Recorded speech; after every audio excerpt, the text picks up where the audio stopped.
এবার পেজে কন্টাক্ট যেহেতু দেখালাম, টিমটা একটু দেখাই নেই। এখানে এই মুহূর্তে আমরা টিমের ফ্রন্ট এন্ডে আছি।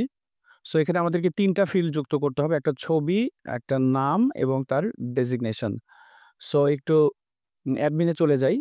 অ্যাডমিনে আমরা টিম যুক্ত করতে পারবো। এই ওয়েবসাইট কনটেন্ট এই মেনুর আন্ডারে টিমস।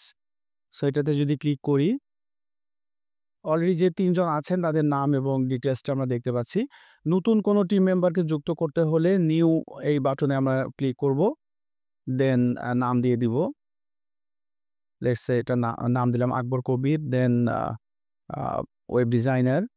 এখানে বায়ো আসলে কোনো অপশন নাই। এটা দিতে হবে না। দেন ৩ নাম্বার আ ফিল্ডটা হচ্ছে ইমেজ। সো এটাতে ক্লিক করে আমি সিমিলার একটা ছবি সিলেক্ট করছি। দিয়ে যদি সাবমিট দিয়ে দেই, এবার ফ্রন্ট এন্ডে এসে রিফ্রেশ দিব।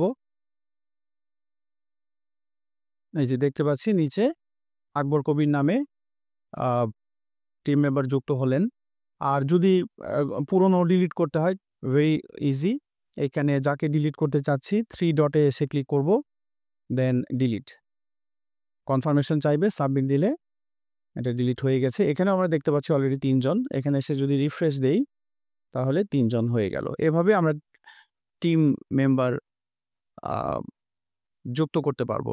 অ এখন যদি এডিট করতে হয় কোনো কারণে, লেটস সে কম্পোজ করতে গিয়ে বানান ভুল হইছে, সেই ক্ষেত্রে এখানে এসে এডিট, 3 ডট এসে এডিট দিয়ে এখানে আবার আমরা চেঞ্জ করে সবকিছু চেঞ্জ করে সাবমিট দিলে এটা এডিট হয়ে যাবে।